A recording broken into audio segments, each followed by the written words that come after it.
about our next founder, the startups, very relevant to UAE. I learned about John and Ben and Dr. Amos, professor of MIT, through MIT News. It's about desalination of water, which I think all of you in the region can understand how important it is. John? Great, thank you so much for the introduction. Is the clicker on? Oh, sorry. Perfect, thank you. Awesome. So yeah, so I'm a fifth-year PhD student at MIT and finishing up hopefully in the summer, and fingers crossed, everyone knows how that goes.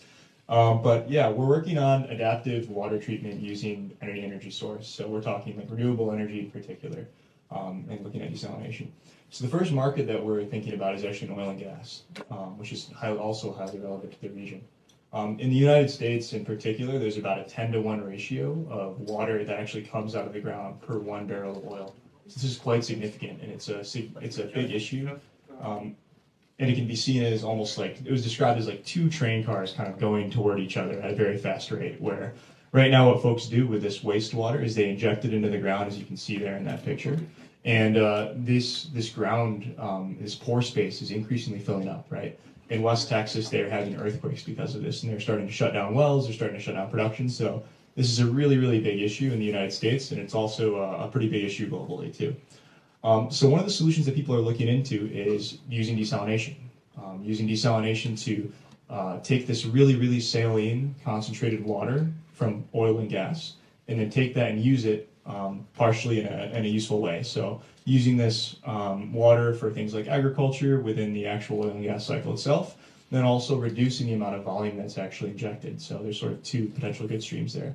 Now, the issue with this, and why no one's doing that yet, is one, the cost of injection is still lower than the cost of desalinating, but slowly and really rapidly, these costs of injection are rising, and the cost of desalinating in these tricky environments is going down. And one of the things that we bring to the table is solving these 2 issues of the remoteness of these oil and gas sites, as well as the really, really high salinity. So as you know, the typical technology out here in UAE and in all of desalination plants and seawater is RO. But RO can't operate at these high salinities. It's about twice or thrice the salinity of seawater. So that begs the question, okay, what can we do? And what we're doing is we're looking into using an adaptive electrodialysis reversal technology, where we're using a membrane-based technology that's around an order of magnitude lower than the thermal tech, desalinating this highly saline water. And we're also doing it in an adaptive way in terms of energy management and resources. So this allows us to operate in these off-grid, highly remote environments, highly constrained environments, operating with variable inputs and outputs, allowing flexibility for these sites. This is the team. It's myself. There's two other MIT full-time staff engineers and our advisor there. We have a history of experience working in these constrained environments. So we started out in developing countries. We started working in India. We had some pilots in the Middle East. We had one in Gaza up there in the top right, developing remote desalination systems. And we realized that a lot of this knowledge of building these highly robust and constrained decentralized systems translated over to the oil and gas sector.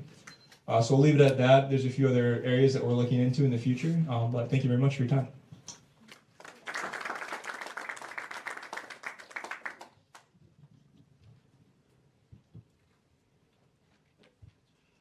Apologies if I missed this. What's the source of energy? What are you running this off of? Yeah, so we're looking into renewable. So we're using a bunch of different energy. So we've proven the system on solar power, but we can also use it with grid, for instance. So with dynamic grid pricing and rapid response, this technology can operate at a really wide bandwidth of power and really respond very rapidly.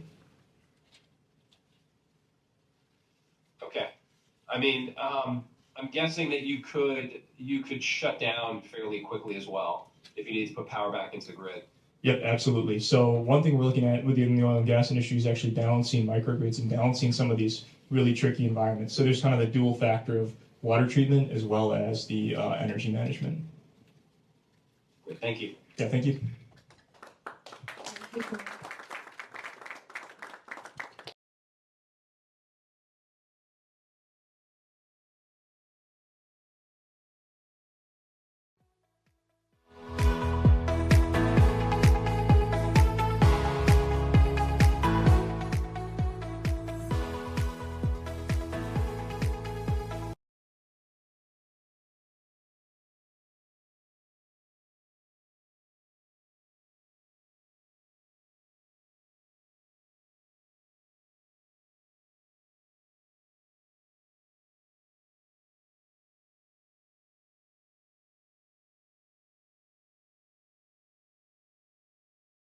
Yes, nice to meet you. How are you? Yes, yes.